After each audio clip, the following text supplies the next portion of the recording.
Hi, and welcome. You're listening to the X22 Report. My name is Dave, and this is episode 3750 BN. Today's date is October 12th, 2025, and the title of the episode is Deep State Panics, Shutdown Not Working, Judicial System Tested, Swap Training, Message Received.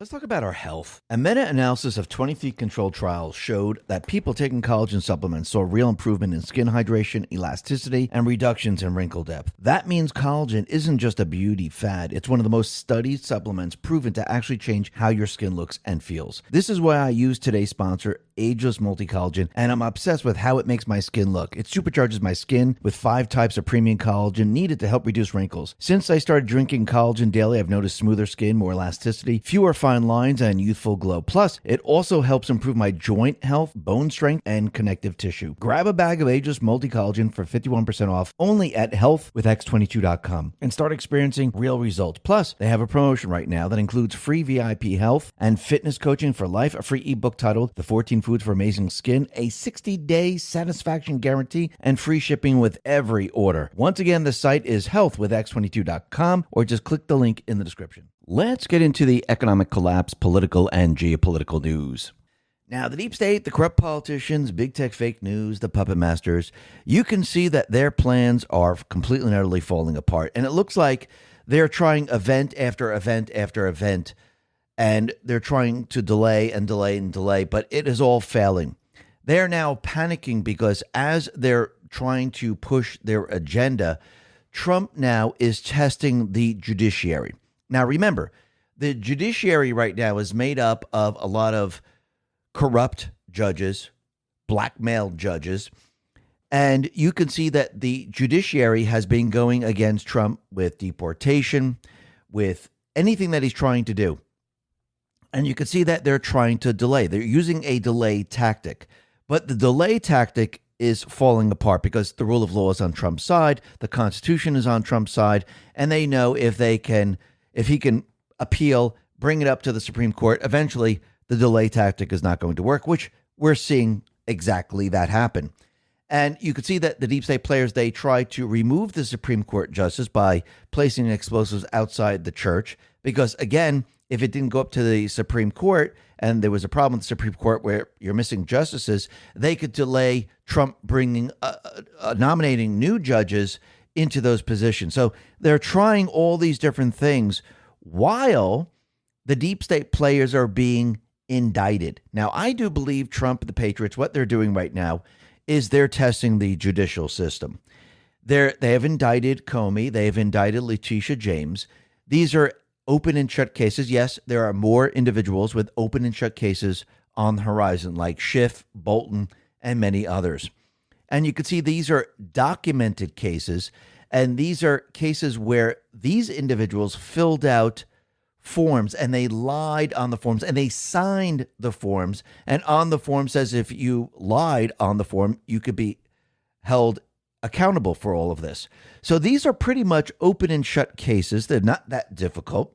And any judge that's following the rule of law will look at this and say, okay, yes, you broke the law, you lied, maybe not once, maybe multiple times, and you should be punished. So I do believe what Trump and the Patriots are doing right now, they're testing the judicial system to see where they stand right now with these low-level cases.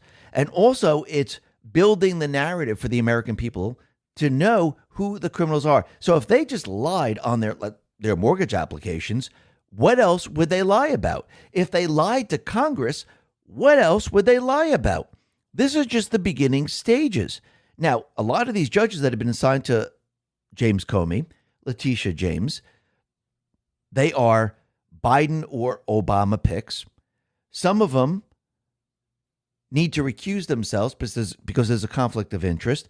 And I think what Trump and the Patriots are doing right now is saying, okay, let's see if the judicial system is up into actually ruling on these cases honestly, because we could see when they brought him, in front of judges, we could see that they weren't going to rule on his case honestly, following the rule of law. And I think he's testing it right now to see, okay, do we really need to go to the next step, or can we use the judicial system the way it is today? I don't think we can. I think I think what we're going to see is we're going to see these judges buckle under the pressure of blackmail. And I wouldn't be surprised if they let off or they really don't hold these people accountable. But we'll have to see how this all plays out. Now, think about it. With the shutdown, you could see that the deep state players, they're trying to put a lot of pressure on the Trump administration. We could see that a lot of the positions in the airlines, the military, I do believe they've been trying to use the shutdown to basically persuade the military, persuade the National Guard, persuade the ICE officers to give up their posts to stop the deportation. I think that's one of their main goals here. It's not the only goal, but I think it's one of their main goals. And they're hoping if they keep the shutdown long enough that these individuals, they will not do their jobs. And I do believe same thing with the airlines, because they're trying to put a lot of pressure on the American people. And you have to remember, this entire time they've been telling you that they're all for the American people. But I do believe what they want is they want to punish the American people because, again, they have lost the American people. But you could see Trump and the Patriots, the shutdown is working actually against them because, again, every time it's brought up, there's a clean budget bill that will keep the government open. There's nothing in it whatsoever. And they're fighting against that, which doesn't make any sense to the American people. And the American people are seeing this. Plus, Trump is using the shutdown against them to do what? To drain the swamp. So, again, I do believe what Trump wants is he wants to have the D's continue with the shutdown. I think he wants them to go the 61 days to show the American people, look, they really don't care about you. They have this clean bill that just keeps the government open. There's nothing really in it whatsoever. And they're the ones who are making this problem. Now, I think the other thing on top of all of this is that they're using the shutdown to try to bring the economic system down. Because once again, without the shutdown, you don't have economic reports. The Federal Reserve can't make a decision. Should we raise the rates, lower the rates? We know that Trump wants the rates lowered, and that would actually help the automobile industry. It would help the real estate industry, which would then help the construction industry, which would help then every other industry. And also, by lowering the rates, it would help every single person because the credit card rates would come down, the mortgage rates would come down, everything would come down. It would help businesses. So I do believe they're trying to use all of this against Trump, but Trump is going to use this to drain the swamp, and this is going to be used against the D's in the end. Every day that passes, this is not hurting Trump. It's not hurting we, the people, in the way they wanted to hurt us. It's actually hurting them in the long run.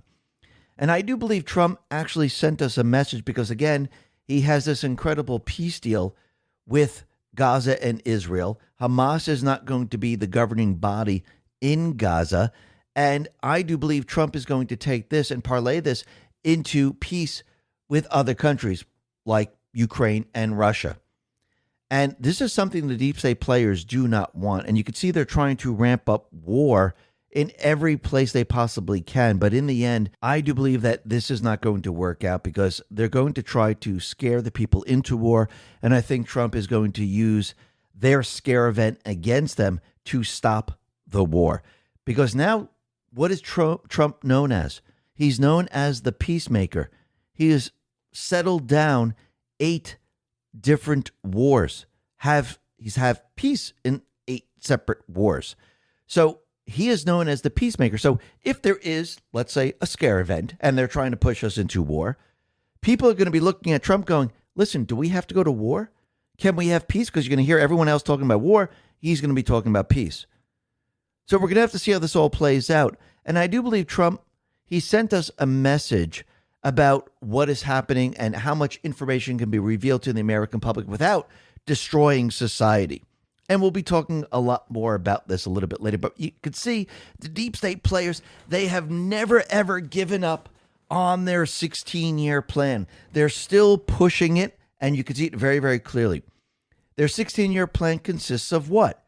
We're going to use just the simple framework of the 16-year plan. That is to destroy the economy. That is what they're trying to do with the shutdown. It's very, very clear. They want to get rid of the weapons from the people. This is very, very clear. All you got to do is look at California right now, New York, Illinois, but especially California. We'll be talking about that in just a sec. They're trying to bring us to war. They want World War III. This is the basis of their 16-year plan, because what do they want? They want to reset the entire world.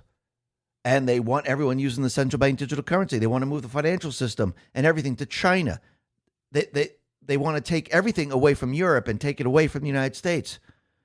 But again, every step of the way, what is Trump doing? He's countering their 16-year plan. How did he counter the 16-year plan in regards to the economy?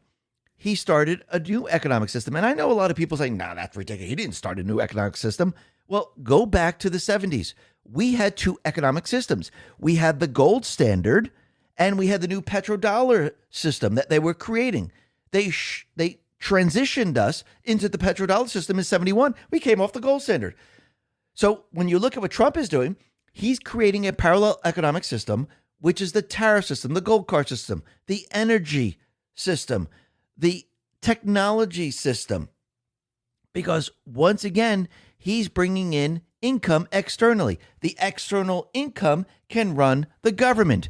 Do we need the Federal Reserve to run the government? Do we need to borrow from the Federal Reserve? Think about it. The debt ceiling, what we're experiencing today with the shutdown, with the tariff system, that doesn't exist because we don't need a debt system, because Trump's system is not based on debt. And the new system, as he brings in currency, doesn't create the inflation because he's using existing currency. So he's countering the economic part of the 16-year plan. When you look at the part of the plan that says we got to get rid of all the guns in this country, well, he's countering that with the big, beautiful bill. He's getting rid of the tax stamp for suppressors. We can see the gun laws are being reversed right now. And you can see the deep state players, they're trying to push their gun agenda. I mean, again, we're going to be talking about California in just a sec. When you look at war, they're trying to push war. They try to do it in 7 different areas, actually 8 or 9 different areas. The 8th one is Gaza and Israel. Trump is making peace every step of the way, countering their plan. And yes, they're going to try to push it out in Ukraine and Russia. And it looks like they're trying to push something in Afghanistan and Pakistan right now. But every step of the way, the peacemakers stepping in and stopping it. So yes, they're still trying to push their war. In the end, it's all going to fail. And you can see, just like we said before, part of their plan is to get the weapons away from the people. Now, the big, beautiful bill, there's a lot of information in the big, beautiful bill, especially one with suppressors, where basically the tax stamp is going to be removed, which means most likely you won't have to register your suppressor in the future, because the only reason you were registering it was for the tax stamp so people knew who, well, actually the ATF and the government knew who paid the tax or who didn't pay the tax. But if we don't have the tax, then we don't need the registration. So I do believe that's going to be removed. But you can see California right now, what did they just do? Gavin Newsom just signed a bill, AB 1127, which prohibits firearm dealers from selling Glock and Glock platform pistols into law. Wait a minute. They just don't want to get rid of assault rifles, as I said. There's no such thing as an assault rifle. They're talking about the ARs. But you can see, no, they wanted to get rid of pistols now. Oh, just like Canada. Remember when Trudeau said, oh, we're only coming after the ARs. We don't want to come after your pistols. But what did Canada do? They came after the pistols. Look at Australia. Look at New Zealand. Look at United Kingdom. Look at all these different countries. They did the exact same thing. Now, California is following in the footsteps of all these different countries, and they're pushing all of this. The NRA put this out and said, our message to Governor Newsom is simple. We will see you in court. Gavin Newsom and his gang of progressive politicians in California are continuing their crusade against constitutional rights. Once again, they're attempting to violate landmark Supreme Court decisions and disarm law-abiding citizens by banning some of the most commonly owned handguns in America. Again, the Second Amendment is very, very clear. The people have the right to bear arms and shall not be infringed. It's very, very clear. And again, they're trying to push their 16-year plan. He signed it into law. They know it's going to take time to sue, and they're going to try to confiscate, and they're going to try to have as many people as they possibly can turn in their weapons. Why do you think out in L.A., Those people that wanted the concealed carry, why do you think they weren't approving the concealed carry? Because they're trying to push their gun bans. They're following the 16-year plan. And this is not going to work, just like everything else. In the end, all of this will be countered. And yes, they're going to lose in the court of law. And actually, every time they do something like this, they set a precedent. So no other state can ever do this. It's actually what they're doing is they're proving our Second Amendment right. They're proving that we have the right to carry and own any weapon. And every time they do these type of things, they're actually setting the precedent in the court of law, which means they're proving it through the court of law. We should thank them. Thank you for continually doing this, because you're actually reinforcing the Second Amendment every step of the way. And as they do this, they're creating these cases that could be referred to. And actually, this is adding to the history of why the Second Amendment is here, and adding to the history that gives us the right to own a weapon and to carry it wherever we want. We don't need a concealed carry. We don't have to pay money because, again, that's an infringement on our rights. And I do believe in the end, all of this is going to fall apart around them. Actually, why interfere with an enemy while they're in the process of destroying themselves? And it will destroy themselves. And you could see that every step of the way, you could see the deep state players, they're trying to stop those leaders that are for the people. And I'm not talking about the installed politicians like Macron and Merz and Starmer and the rest. I'm talking about those upcoming leaders that the people actually want. And every step of the way, you could see that the deep state players, they're trying to stop them. I mean, just look at Germany right now. They're just actually assassinating every single one of them. You could see that in France, Macron doesn't want to have a snap election, so he's just continually bringing in another prime minister, and it's not working out too well for him.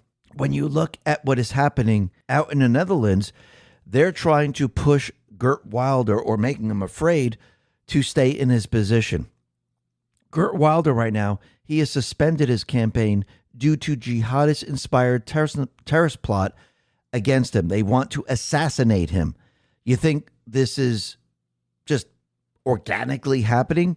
Or do you think that the deep state players, they're threatening him so he doesn't stay or run his campaign?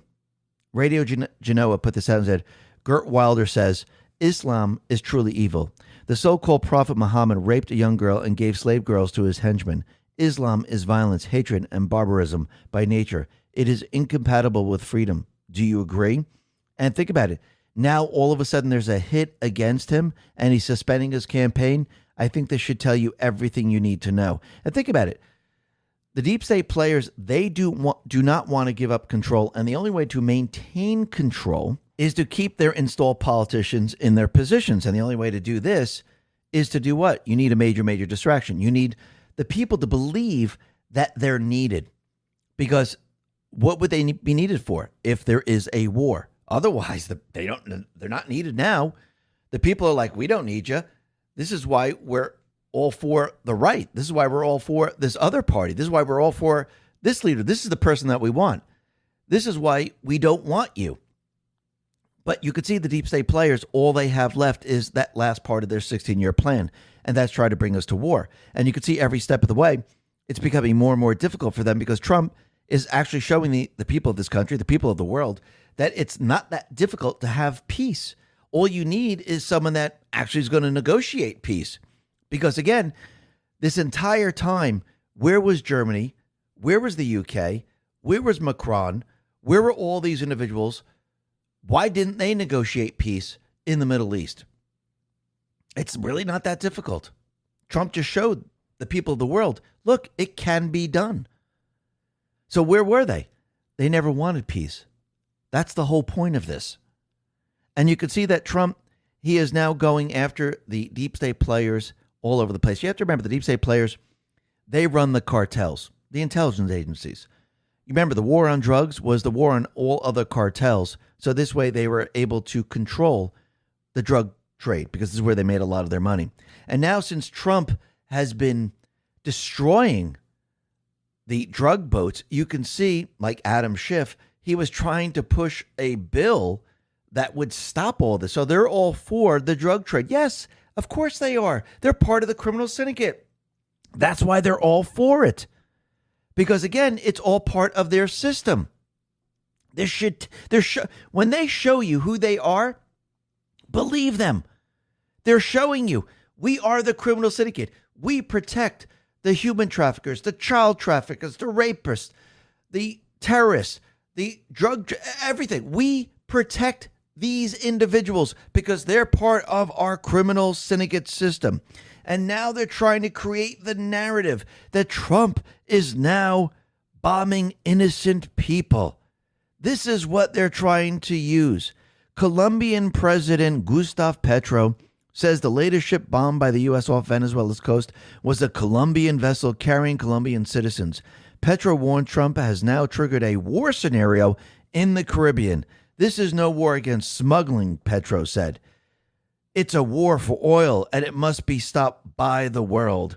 So once again, what are they trying to do? Think about it. They have their deep state players out there trying to convince the world that Trump is not hitting drug smugglers and Trump is starting a new war. Again, part of their 16-year plan. And look what's happening out in Afghanistan. Afghanistan has launched an attack on Pakistan from 7 different border locations.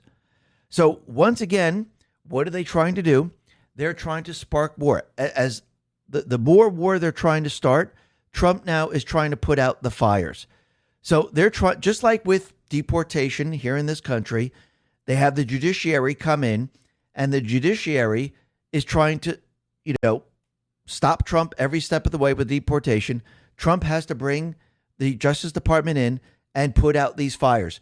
The deep state, again with war, part of the 16-year plan, they're trying to start war and spark war in all these different locations. The peacemaker has to come in and negotiate peace to put out these fires. This is what they're trying to do right now. And think about it. The deep state players, they're really, really angry. Yes, they're going to play a role. They're going to tell you peace is great. They're going to come out and say it, but they're never, ever going to say, thank you, Donald Trump. Because if they're really serious about peace and they're really serious that this is a great thing, they'd be thanking President Trump.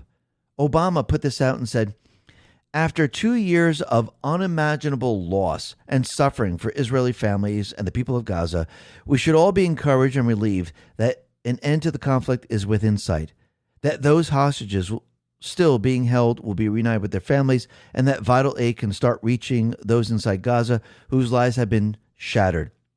More than that, though, it now falls on Israel and Palestinians, with the support of the U.S. and the entire world community, to begin the hard task of rebuilding Gaza and to commit to a process that, by recognizing the common humanity and basic rights of both people, can achieve a lasting peace. So basically, he's saying peace is a great thing, but who didn't he thank? Who actually ushered in peace? Did he do it? Obama never did it. Did any of the other world leaders? I mean, I'm talking about the insult politics. Have they done this? No, they have not. Don Jr. says, I'll finish it for you. Thank you, Donald Trump. Look what they couldn't do. They couldn't do it. Now, once again, you could see Trump now is ushering in peace worldwide. This is something the deep state players do not want. They're very angry about this. They're pissed off. This is why you see Germany, UK, France. This is why they want to get involved in all of this. This is why they want to set up a peace board, because again, in the end, they really don't want peace. Now, is Trump going to allow this to happen? Is Trump going to say, yeah, you know what? I brokered peace. You guys take over right now. Of course he isn't. He's going to control the entire situation. And you can see that once again, Trump is making allies across the world because we're having peace around the world. That's the name of the game. Peace around the world. And yes, he's making peace with Qatar. Yes, Qatar might have been funding Hamas. Qatar might be where they were using that country to launder the money into Hamas. But again, I do believe within every country there is a deep state, and there are good people in every single country that want to do the right things. And sometimes the countries are taken over by the deep state players. Hey, wait, the United States. There were a lot of good people in the United States, but the country was taken over by the deep state players. So I do believe every country has a deep state faction, and some countries have been taken over by the deep state faction, and they couldn't find any way out of it. Now that Trump has signed deals with Qatar, I do believe that Trump now has a little bit more control over Qatar and the funding what the deep state was doing. And we have made a deal where they're going to be purchasing our military jets, just like Israel purchased our military jets, Germany purchased our military jets, all these countries, Saudi Arabia purchased our military jets, not the full jet, but a jet that's very, very similar to what the United States uses. So once a country purchases military equipment, just like with anything that you purchase, you get training on that. And I think a lot of people are getting angry and pissed off for no reason whatsoever because Qatar, since they signed a deal, they're going to be trained in this country. No, they're not setting up a Qatari Air Force base. Basically, in the Air Force or anything else, they set up a facility to train their pilots on the product that they just purchased, like the F-15 jets. So the facility will be used to train the Qatari fighter jets. Cynical Publius explains, the Qatari base on American soil. Please don't fall for this fake story. We're training some Qatari military pilots and their support crews at Mountain Home Air Base in Idaho, a USAF facility. We're teaching them now to fly and maintain the F-15QA. Boeing specially built these planes for Qatar, and now we're helping them figure out how to use them. This is something we've done with our military allies for, I guess maybe like for the last 70 years or so. Yes, as part of training package, we're building some new training sites in Mountain Home that the Qatari are paying for. That is not the same as building foreign bases on U.S. soil. It's still a United States Air Force base in which the Qataris are our guests. Please do not believe the garbage, and that's absolutely true. So what does the U.S. government do? They issue invitational travel orders, ITOs, to selected foreign military personnel known as International Military Students, or IMSs, from the purchasing country. These orders authorize travel to the U.S. for formal training at Department of Defense facilities, military schools, or contractor sites. All IMSs must undergo pre-screening for security, medical fitness, and language proficiency before receiving an ITO.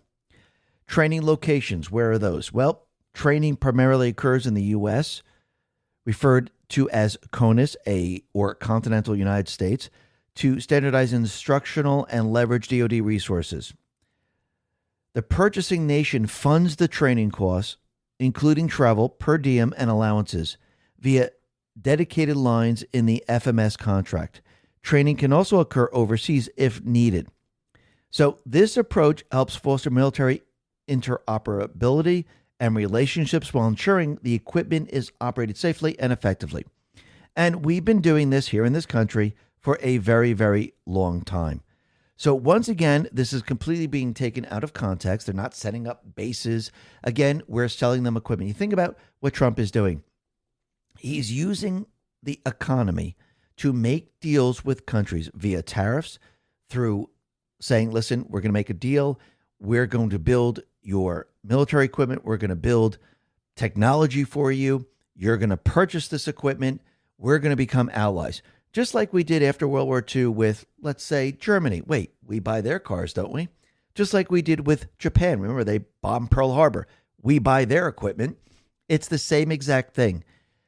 Trump now is having peace around the world. As he removes the deep state players in all these different countries, this is what makes it possible to do this. And I do believe we're going to see a lot more of this. And since we're talking about peace and we're talking about Israel, Trump is going to make sure that the peace deal is being adhered to. Now, a lot of people are out there saying, no, this is not going to work. Yes, the deep state players, they might try some type of false flag. But I think in the end, this is too far gone right now Trump has already negotiated. Hamas is already agreeing. They realize that if they don't agree to this, Trump is going to come in and just wipe them all out. I think that was dictated to them saying, listen, I know Trump said this before. He goes, we're done here. If you do not agree, you're screwed. Big time. Israel's coming in. U.S. is coming in. We'll be removing Hamas completely. And I think this time around, they said, okay, it's peace. Let's negotiate. And think about all the people that Israel is releasing to.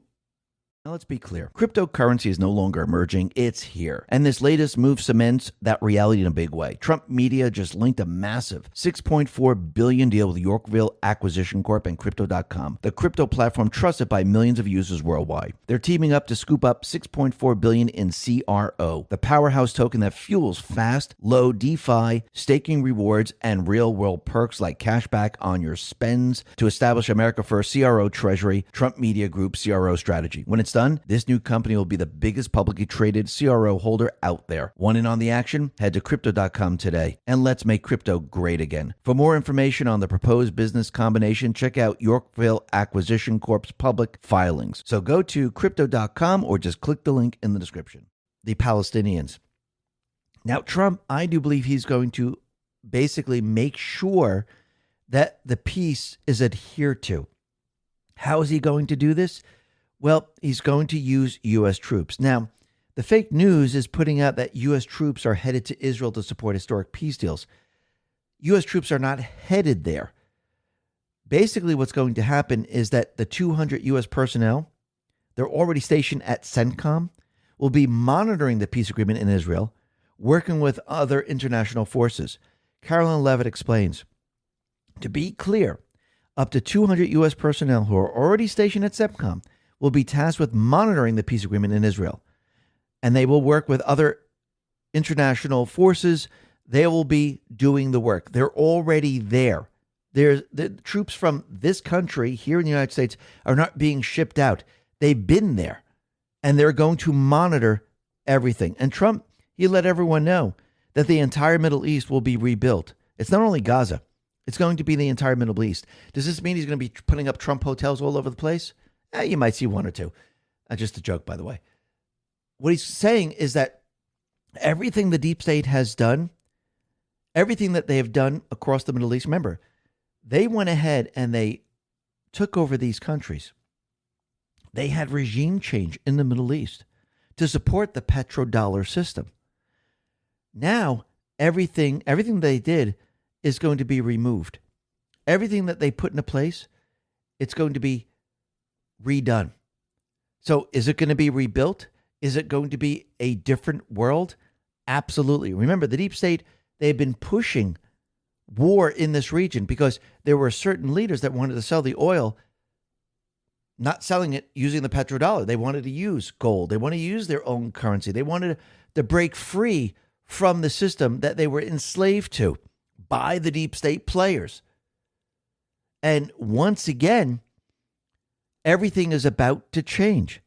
I do believe Trump now is setting them free, and we're going to see a completely different world. And if people are worried, like, oh, there's going to be war, the deep state players were creating war. They were creating the terrorism. They were creating all this fear to push their agenda and actually remove our rights. Now, what's very interesting, since Zelensky has been seeing what's going on, there are reports that saying that Zelensky would like Trump to negotiate a ceasefire. Well, Trump doesn't want a ceasefire, which I think he said this many, many times before. He actually wants a peace deal with Ukraine and Russia. So Zelensky is saying a ceasefire. Trump is saying a peace deal. But what's very interesting is Zelensky says he'll push for Trump to receive the 2026 Nobel Peace Prize if Ukraine gets Tomahawk missiles. So it seems like Zelensky, he's up to his old tricks once again. Yeah, I'll nominate you if you give us the long-range missiles where we could start war. I mean, really think about this for a second. It doesn't even make sense. But I think Melania Trump is doing something very, very interesting, and I think this is actually sending a message to we the people. Melania Trump right now has partnered with Putin to lead a humanitarian effort to save children. So far, 8 children who were displaced by the war were reunited with their families in just last couple of days. Now, of course, the fake news is trying to say that they're being kidnapped. Now, during war, there's a lot of things that happen. And I think she's now working with Putin to return the children, which is very, very interesting. So how is she working with Putin right now? She's working with Putin via a back channel. Back channels are very, very important. Now, remember, I do believe Trump, the Patriots, they've been working with Xi. They've been working with Putin via back channels this entire time. Now, I think the timing is very, very interesting that Melania has been working with Putin via back channels to save children. Is this a little message letting us know that there are back channels right now that are being used to work with certain leaders in the world where the deep state players are trying to start war? I do believe so. And I do believe that as the deep state players try to push the scare event, now, I'm not saying it's definitely going to happen, but you could see that their last act is what? World War III. So when you start to put the pieces together, you could see that, yes, they might try to do something like this. So if Trump has a back channel to Putin, you know that they're talking to each other. I do believe they're going to be using this scare event if the deep state players go down this path, which it looks like they're trying to do. This will be used against them to usher in peace. Now, they're going to try to use it to bring us to war, but it's not going to work, just like everything else. Trump War Room put this out and said, incredible work by First Lady Melania Trump and President Trump. First Lady Melania Trump says 8 Ukrainian children have been reunited with their families after ongoing talks with Russian President Vladimir Putin. We must offer a future for our children, a world where dreams will be realized instead of fated by war, she says. Absolutely true. And think about it. Since she's using back channels, this reminds me of Post 4536, June 28, 2020. If the news is untrustworthy, corrupt, controlled, and simply an extension arm of the D Party, how do you circumvent controlled lines of comms, propaganda? How do you communicate directly with people?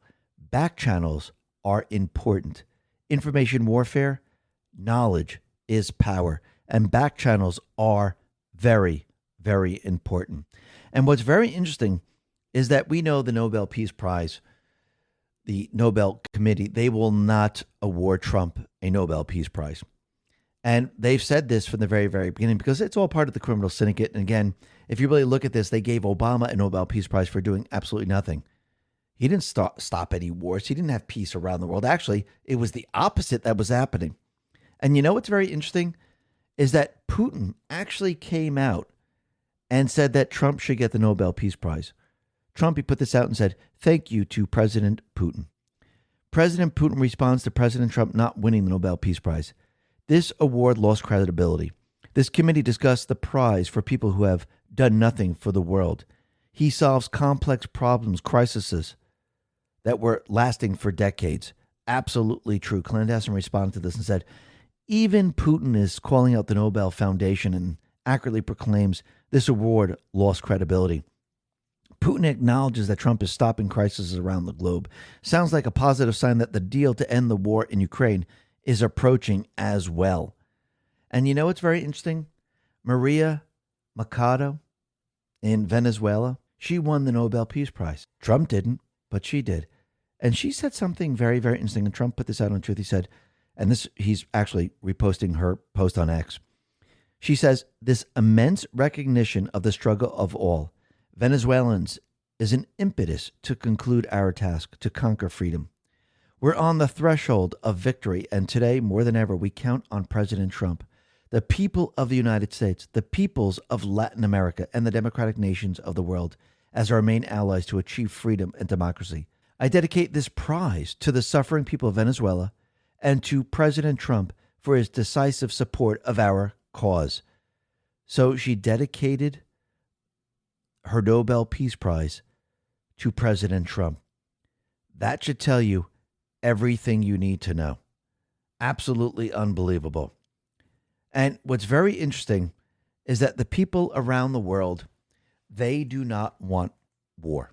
And we've said this many, many times before.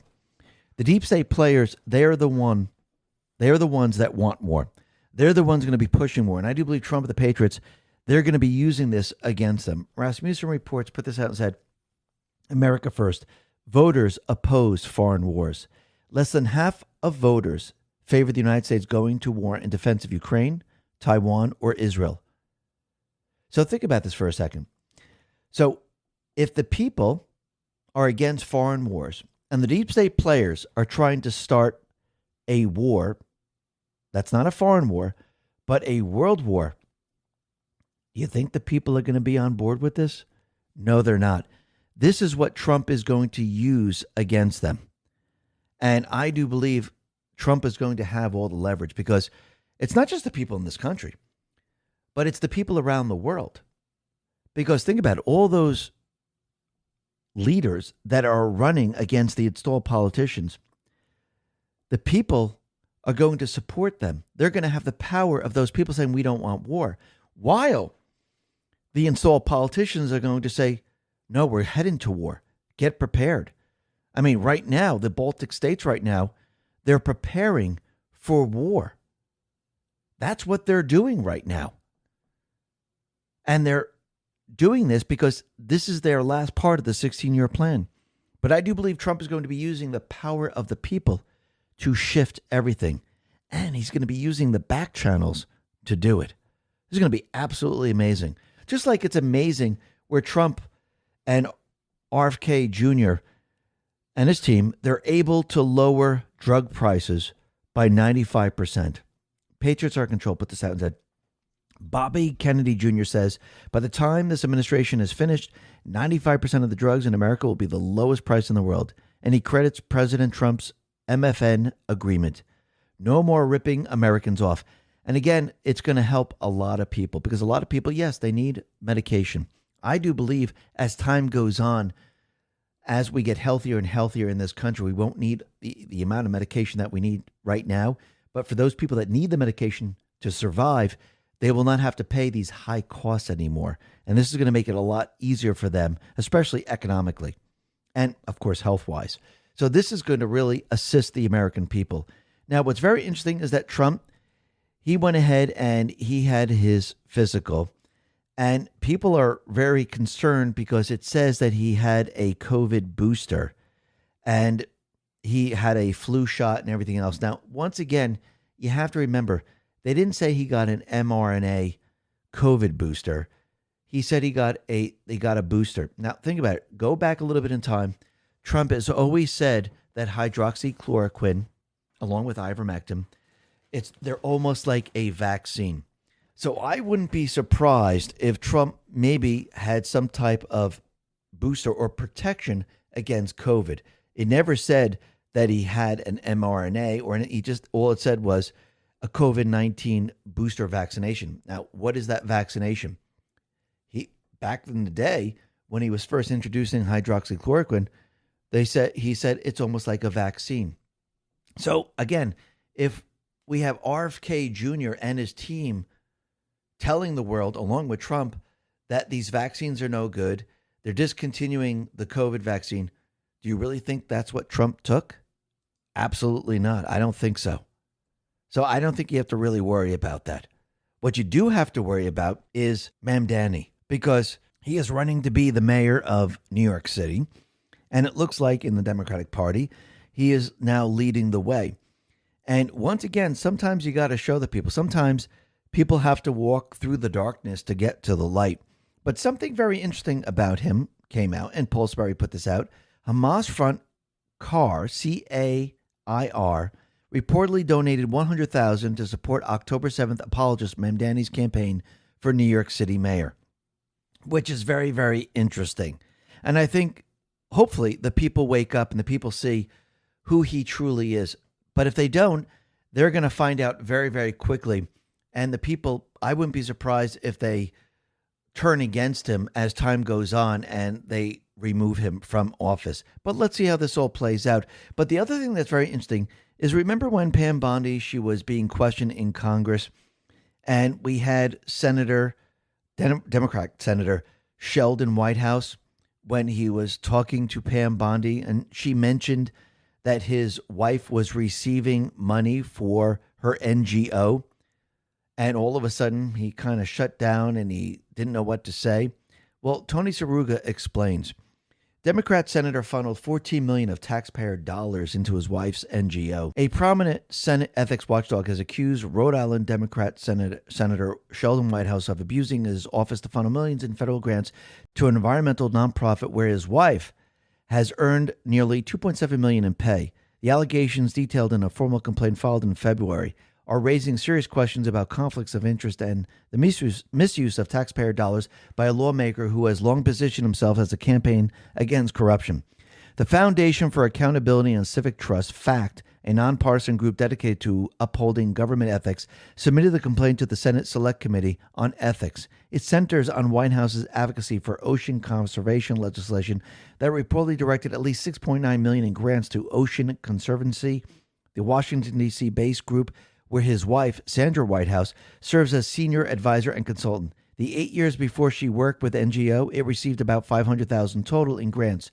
2000 to 2006, zero. So basically, he's being caught up in all this. And you have to remember, we know from a post, always follow the spouses. Because again, these senators, the House of Representatives, any of these individuals, governors, mayors, any of these individuals that are laundering money, it's not going to them directly because, again, they show their personal tax returns and it shows that there's nothing there. It always goes into the NGOs and it always goes into the spouses because, again, the spouses were off limits. Now, think about what Trump and the Patriots have done. They went after Trump. They went after his corporation. They went after his family, and they brought it all the way up to the Supreme Court. And the Supreme Court ruled, no, you can look at his tax returns, his company's tax returns, his family's tax returns, and look what's happening right now. Now, everyone is looking at the families or the spouses of these individuals, and they're starting to learn this is how they ran their scam. The money was laundered into the spouses' NGOs or their foundations or their institutions. Now everyone is understanding how they were able to do this. This is why Biden always came out and go, look at my tax returns. I got nothing here. But then you look at the foundation, you look at the NGOs, you look at everything else, you see where all the money went. Same thing with Obama, same with Hillary Clinton, same with every single one of these people. And you can see now it is completely and utterly falling apart. And yes, it's either you're exposed or you leave office right now. And you're going to see a lot of these individuals, they might stick to their guns. They might stay in their positions. But again, in the end, charges will be brought against every single one of these people if they decide to fight. Again, I don't think that Trump and the Patriots are going to arrest and put everyone in jail. Because again, we're going after the higher level people. A lot of these people, once the higher level people are gone, these people will cease to exist the way we know them today. They will not be in these positions. They will not be doing any of this money laundering anymore because they lose the ability to do it. But we'll have to see how this all plays out. But you can see Trump and the Patriots, they're beginning with Comey, Letitia James, Adam Schiff, Bolton. We'll be talking about them in just a sec. But let's talk about what's happening with Antifa right now, because we could see Antifa right now, they're being designated as a domestic terrorist organization. Remember, organization is the key word. And a foreign terrorist organization. And you can see Antifa right now, they're coming up with new tactics to whitewash their serious attacks on ICE facilities. Andy No explains.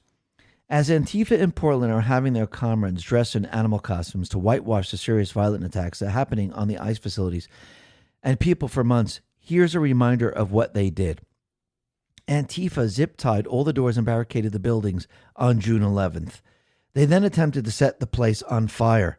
While dozens of agents were inside, Antifa also brought out bags of rocks to use as projectile weapons.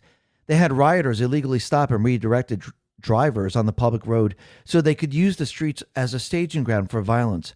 This was part of the discovery evidence that came out of the trial for the black Portland woman who sued the city and police for allowing the loud, riotous violence to continue for months. Absolutely. And think about it.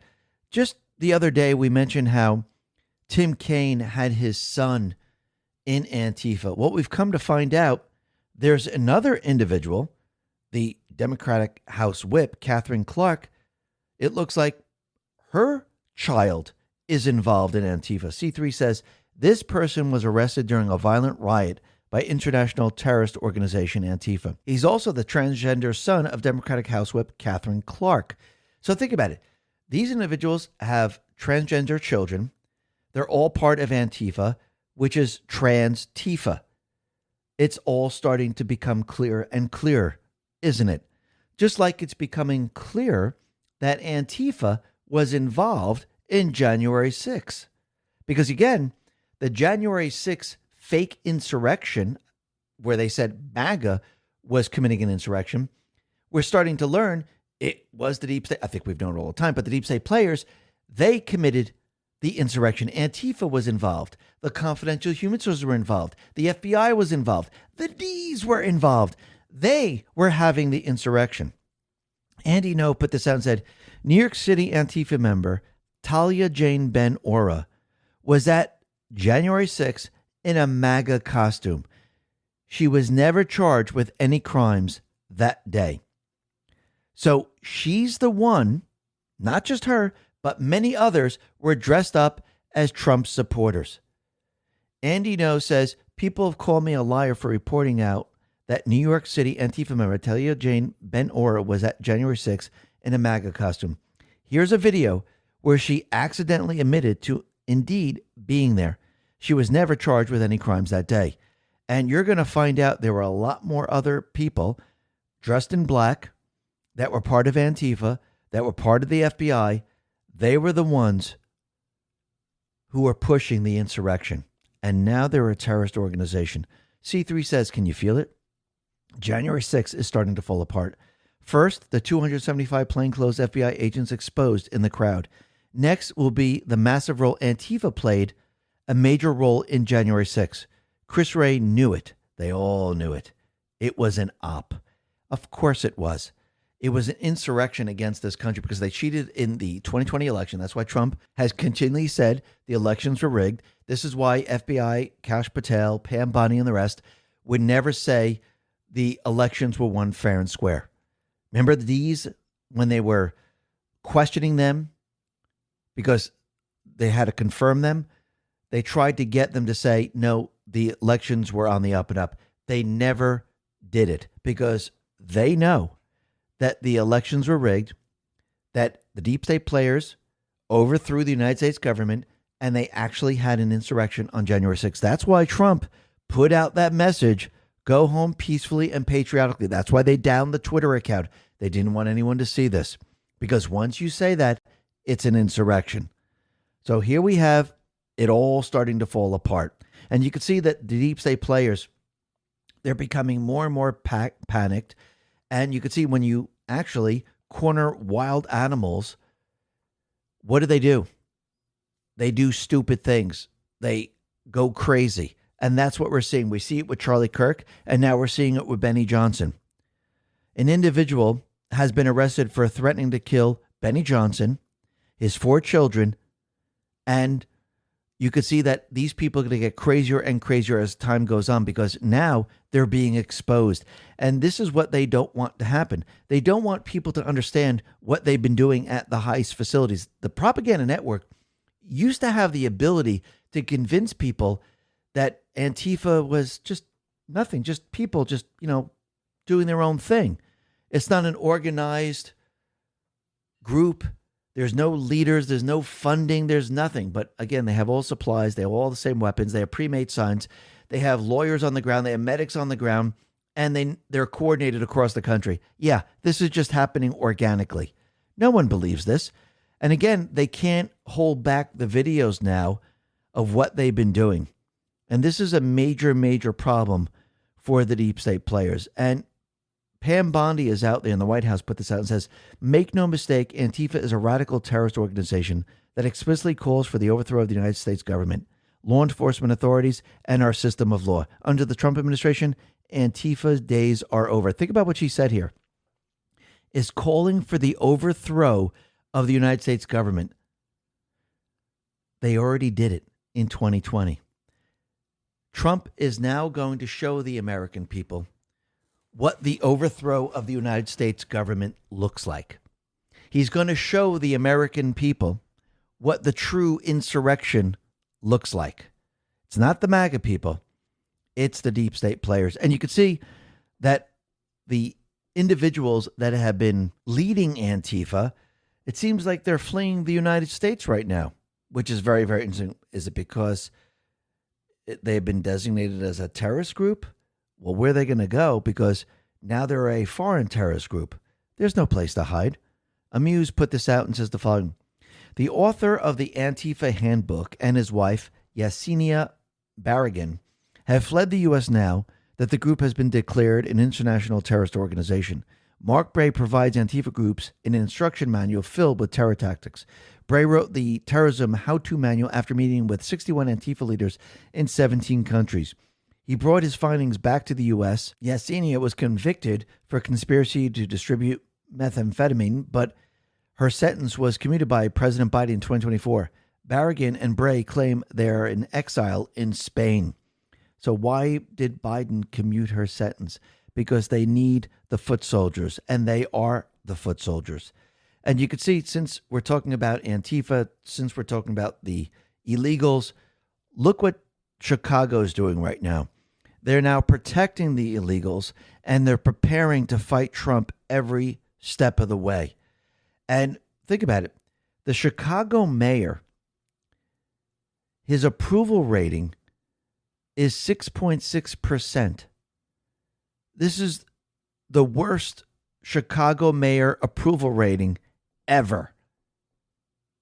He's so unfavorable that he needs millions of dollars of security in Chicago. Because again, crime is crazy. There's gangs all over the place. And these are the people that are pushing back, trying to hold on to their positions. And what's very interesting is that the DOJ, they're trying to clean up the voter rolls. And you know what Pritzker's doing? He doesn't want anyone to see them. Libs of TikTok put this out and said, Illinois Governor James Pritzker is refusing to hand over his state's voter roll information to the DOJ. How interesting. I wonder what he's hiding. He doesn't want it cleaned up, because if it's cleaned up, they can't cheat in the election. They can't use the illegals. Everything is based on the illegals and their dirty voter rolls and the mail-in ballots. Without that, their cheating system goes down the drain, and they're trying to hold on to this. But the other thing that's very interesting is that the Dominion voting machines, they were sold. Rasmussen Reports put this out and said, Dominion sold for scrap because indictments expected soon. You bet your bippy that we're reading between the lines here. But with that, with what is surfacing almost daily, it's practically the only reason that makes sense. Developing Scott Leondecker, give us a call if we're way wrong. So all of a sudden, Dominion had did nothing wrong. Remember, had defamation suits against Fox and Newsmax and the rest, and many other people. Sold it to a Missouri-based company founded by former Republican election official Scott Leondecker. So this is very, very interesting. And if you notice, it was a former Republican. So this is why they can say everything's on the up and up. DC Drano has a take on all this and says, my hot take on the Dominion sale is that the embedded deep state operatives cleaned out all the evidence and abandoned ship once Trump won last November. Then they allowed Dominion to be sold for pennies on the dollar because the jig was up after they were exposed in 2020. Absolutely crazy that we had a foreign-owned election machine company running our elections. Watch how much big the margins Republicans win by in 2026. Absolutely. I do believe they're trying to cover up everything that they have done in the past. But again, what always gets you? The cover up. And once again, I do believe it's going to get them, because I do believe Trump, the Patriots, they've been tracking this for a very long time. And who's investigating the election rigging of 2020 and 2024? The FBI Director Kash Patel. Remember, timing is very, very important. And all this is being done for the right moment at the right time. They already have the evidence. And actually, by them doing this and by them wiping everything out and selling it, this is going to show that they covered up everything. And I wonder if all those defamation lawsuits are going to be reversed. That should be very, very interesting. But what's really interesting is that Letitia James, she's been indicted. And think about it. The deep state players, the fake news, they're trying to run cover for Letitia James right now, because they pretty much know she's screwed because you think she just lied on one form. No, she probably lied on multiple forms. But once again, you have to remember Letitia James, she's the one that actually brought charges against Trump saying that he was overvaluing his properties. He was lying on his mortgage applications, that they got him. But again, all the banks said, nope, everything was on the up and up. He paid it back. Their properties, they were all valued by the banks because he actually put that in writing saying, no, I want you to value the properties. You make the determination. Trump doesn't do that. And you can see now that everything now is boomeranging on Letitia James. And think about it. Go back a little bit in time. Go back to CNN where we had them talk about Trump's charges compared to Letitia James' charges. And you could see the difference. It's very, very clear. Charges, residential mortgage fraud among them, one of the most serious. So he's looking at 1 to 3 years minimum, 8 to 25 years maximum. These are huge ranges, but those would be inescapable, right? There's nothing a president can do to pardon on a state charge. James is the first attorney general of New York to be indicted by the Justice Department, and it follows a nearly 6-month investigation into claims of mortgage fraud.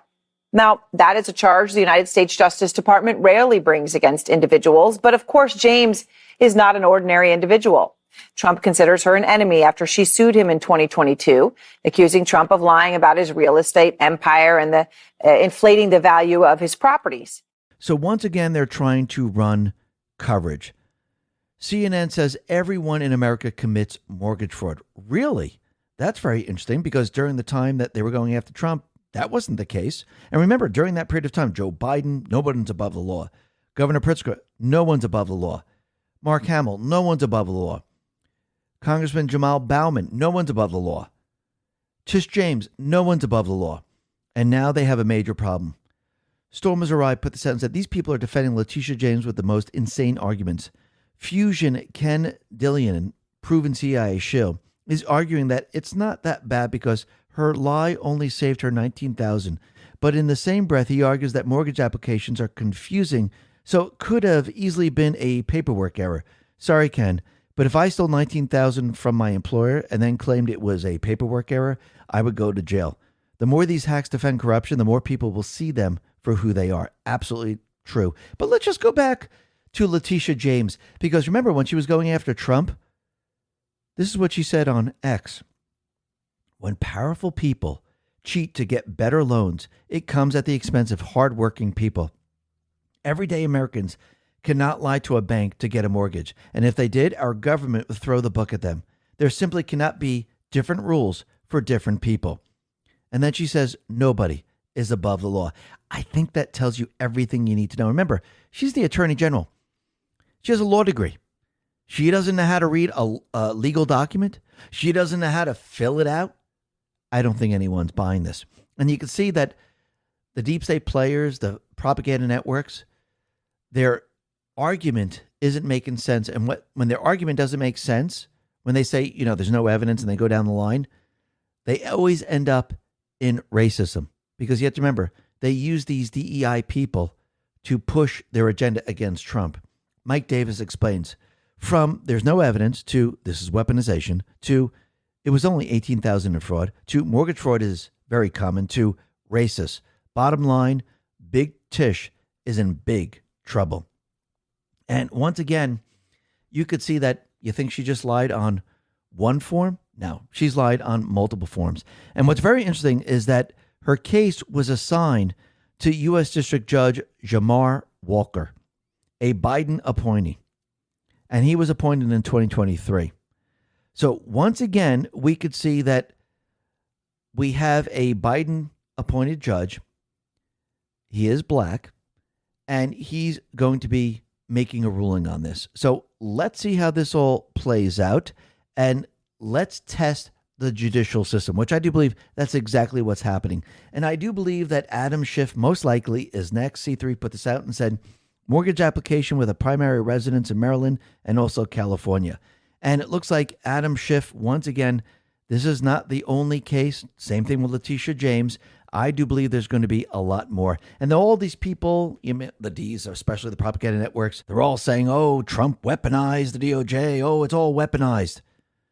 Well, once again, no, it was weaponized against him and his people But you can see they're trying to make this case, but it's not going to work.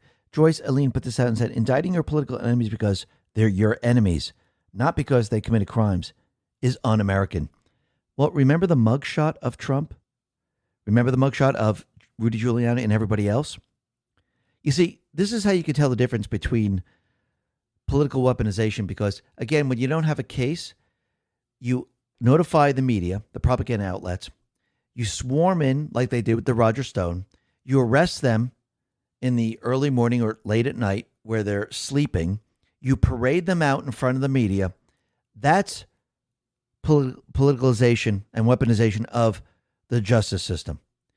When you actually bring charges against people that have actually committed a crime, you follow the rule of law. You don't perp walk them.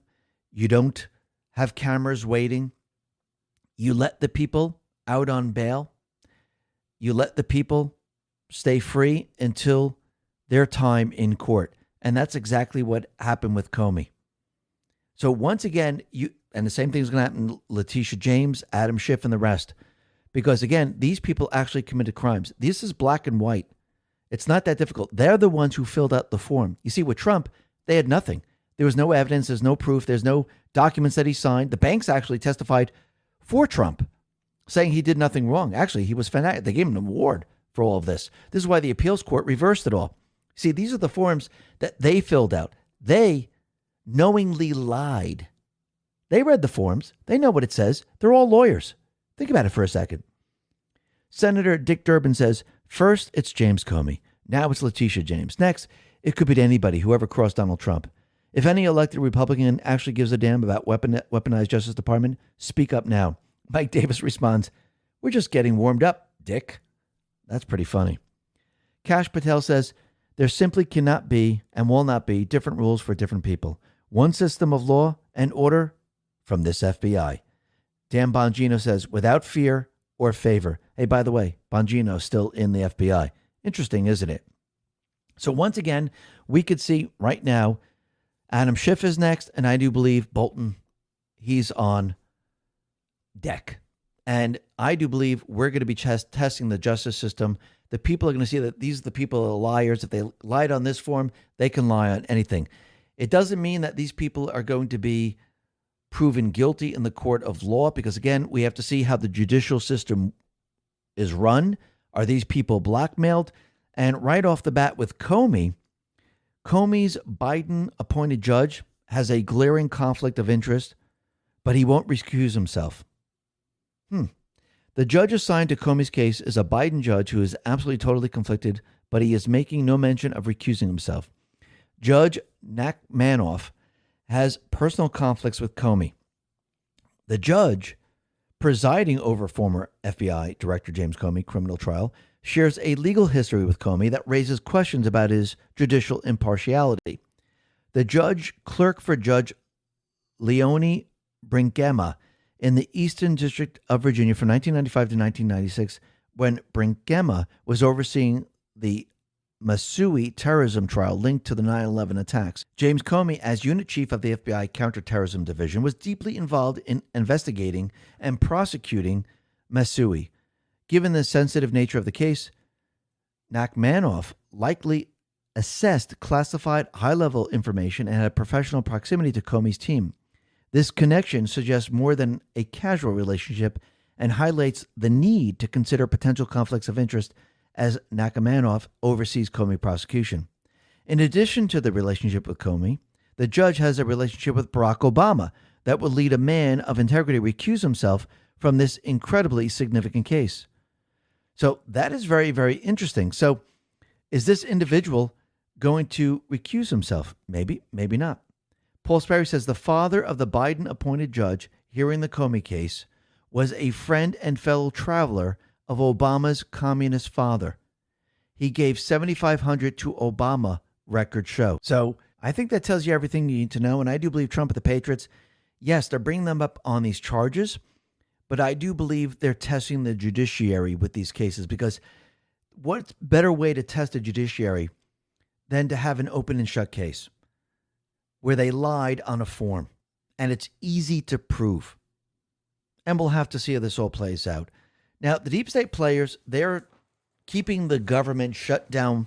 And I do believe it's for many, many different agendas. Number one, they're hoping that they're able to persuade the military, the National Guard, and ICE to give up their positions to keep the illegals in this country. Number two, I do believe they're using the shutdown to actually destroy the economy because that's part of their 16-year plan. Number three, I do believe they're trying to use the shutdown to actually bring us to war and destroy the economy at the same exact time, which actually goes with the entire 16-year plan. And you can see every time the D's try to explain their shutdown, it's becoming harder and harder for them. Eric Doherty put this out and said, wow, Hakeem Jeffries is now losing it upon being challenged for withholding pay from the American troops by his own party keeping the government shut down. The reporter asked him a question. We already see paychecks missed, soldiers lining up in food kitchens. Are you worried this may hurt Americans? Hakeem, Republicans control the House, Senate, and presidency. They shut it down, and they aren't serious about paying our troops. Reporter, Republicans voted for temporary government funding legislation. Hakeem, it's a partisan spending bill. The bill contains no budgetary changes. So their argument is not making sense whatsoever. And you can see that this is not working in the D's favor because basically I think what they're trying to do is they're trying to punish the American people. They're having certain individuals call out sick in regards to air traffic controllers. And you could see that flights are being delayed. And I think they're trying to put a lot of pressure to say, hey, look, this is what the Republicans are doing. Look, you can't get a flight because you see the air traffic controllers. They're not there. Nobody can man the planes. And they're trying to blame it on Republicans. And I think they're trying to punish the American people because they lost the American people. And they never liked the American people in the first place. They just used the American people. And how do we know that they're trying to punish the people? Carolyn Levitt put this out and said, she's pointing to CNN, another senior Democrat aide said, as long as public perception is in their favor, the party will not concede short of planes falling out of the sky. Carolyn Levitt says, wow. Democrats are now saying that unless planes are falling out of the sky because of air traffic controller staffing shortages, they will not end the government shutdown. One of the most disgusting statements I have ever heard. And that is absolutely true. And we could see that Transportation Secretary Sean Duffy warned air traffic controllers who call out sick during the shutdown could be fired. Because I do believe this is part of the deep state plan to punish the American people. And actually, how do you punish people? You say, oh, look, you can't catch your flight. You can't go here. You can't go there. You can't do any of the things that you were doing before. And I do believe this is what they're trying to do. But again, this is turning against them because the people know that, listen, there's a clean bill just to keep the government open. And all they have to do is go along with it. But they decided not to. And they're keeping the government shut down.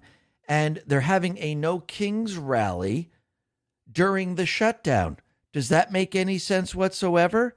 No, and they're all for it. They're all cheering for it. Again, they're the ones who are acting like kings. They're the ones who are acting like dictators. Again, we have a No Kings time.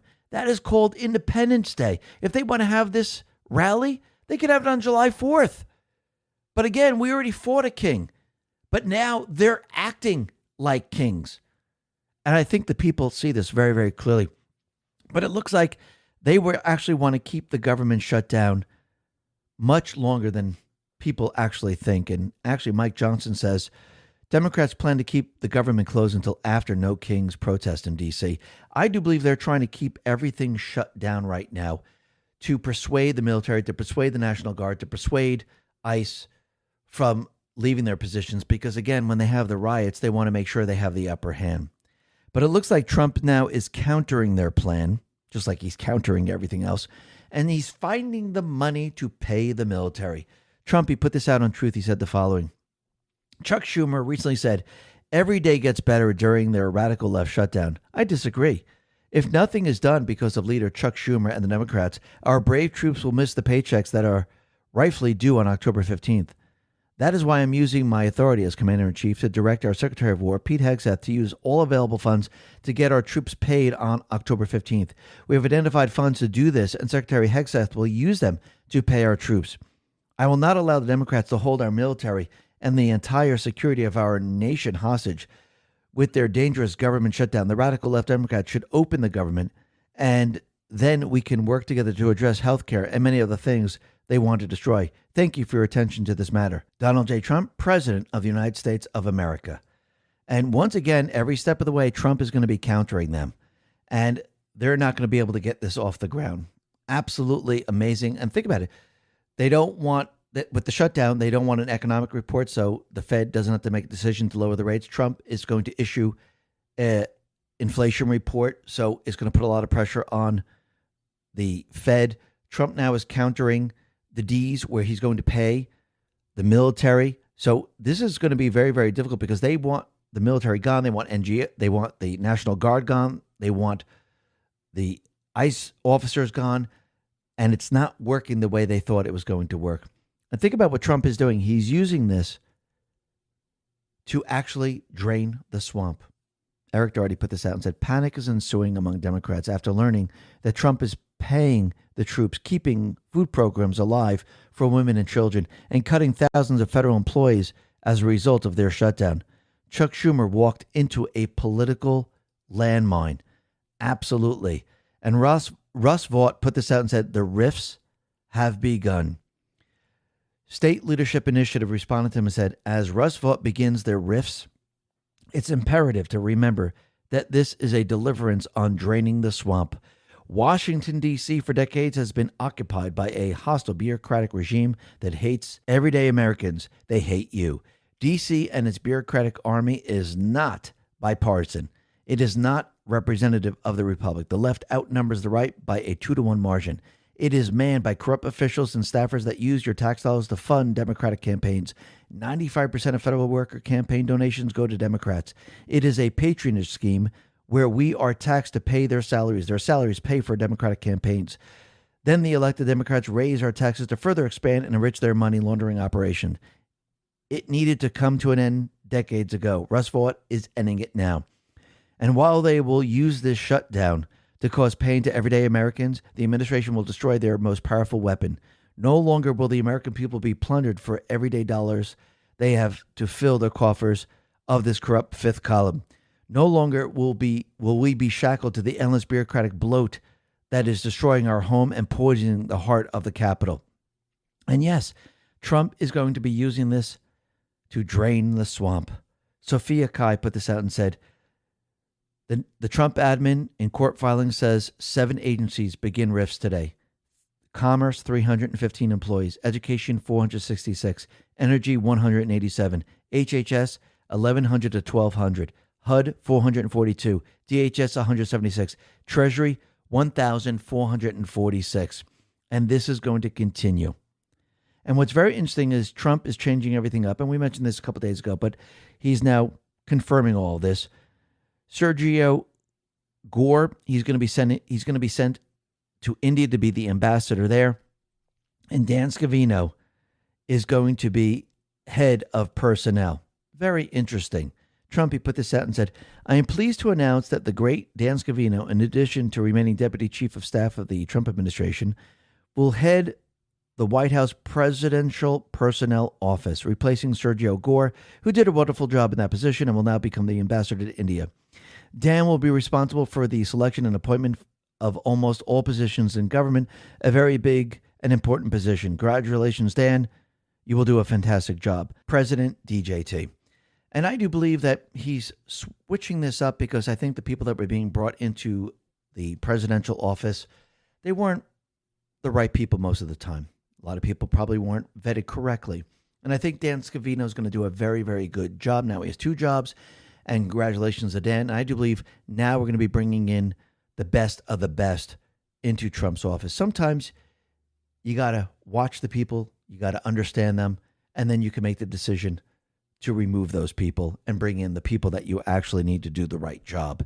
And sometimes people play a role and they trick you. But I do believe Trump, he's watching everything very carefully. And I do believe Trump also sent us a message.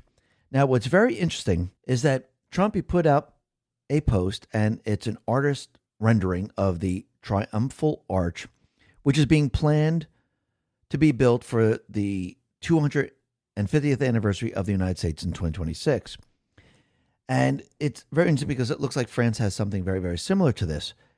And Lisa May looked at this and said, this looks very, very interesting. Let me break this down. What is Trump trying to send us a message or something? And this is what she says. So thankful that those of us who have been tracking POTUS back channel comms to us via the boards and various other means can see beyond the fake news headlines and clickbait influencers, many of whom are clearly controlled opposition, many of whom are showing their true colors and getting their followers to parrot their faux outrage every time POTUS does something their puppet masters don't like and tell them to rant about. POTUS shared this artist rendering of the Triumphal Arch, planned for a potential monument to mark the U.S. 250th anniversary in 2026. This rendering, created by Harrison Design in September 2025, shows a grand neoclassical structure with a golden winged angel atop and two white eagles on the sides, proposed for Memorial Circle in Arlington, Virginia, directly across the Potomac River from the Lincoln Memorial. It's intended to echo historical triumphal arches like Paris's Arc de Triomphe, tying into the Macmillan Plan of 1901 that envisioned such a feature for D.C. but never built it. POTUS shared this on Truth Social at 12:27 a.m., 0027 military time. Drop 27 is a great reminder why POTUS is able to make so many trade deals, impose all those tariffs, reparations to America for all that was stolen from us, and negotiating so many peace agreements, cabal strings cut with other countries. Drop 31 explains this more. Drop 140 lays it all out. Wealth over generations buys power.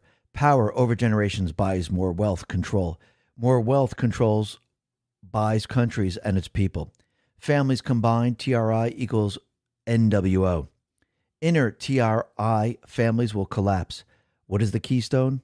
What nation dominates all others? What nation has influence over most others? What is the keystone? I do believe the keystone is the military, the president, and the people. Return to SA. Strings cut, puppets, in shadows. Each side of the triangle controls a certain subject of power brokers. Power brokers are also labeled as the puppet servants. What is the New World Order? Why did POTUS receive a sword dance when visiting Saudi Arabia? What does this mean culturally? Why is this relevant? What occurred in Saudi Arabia? How did POTUS remove one side of the pyramid? What did POTUS receive while visiting China? Where did POTUS dine? What is the significance? What if China, Russia, and others are coordinating with POTUS to eliminate the New World Order? Who controls North Korea? Who really controls North Korea? Who controls several agencies within the U.S., EU, and abroad? Why is no such agency so vital? Enormous scale of events currently ongoing. Why is Russia helping to kill ISIS? This is not easy to accept nor believe. Crumbs make bread. Operations active. Joint missions underway. The world is fighting back. Refer back to graphic. The Great Awakening, Snow White, Iron Eagle, Jason Bourne. That triumphal arch is far more significant than people realize. And then she's pointing to post 27. It says not everything can be publicly disclosed because so much ties back to foreign heads of state. Much will be revealed. We want transparency, but not at the cost we can't recover from. And that's absolutely true. But if Trump is basically cutting the strings, destroying the deep state players, I don't know if the world will be able to handle everything. The everyday person will be able to handle everything. I think a lot of people want this. I don't know if we're going to get there. And then she points to post 31. World stalemate. We all have the goods on everyone else. That's part of the reason why some things that tie back to foreign heads of state will remain classified. Not all. We are in one of the most critical times of our country. Trump and others are working to balance the we're doing well for America for the common person to endorse, while at the same time purify our government and remove the bad actors who are entrenched. There are so much strings pulling and blackmail that we need to cut these off to truly gain the power granted to us by the patriots and hardworking people of the great country. And we could see that all this ties together.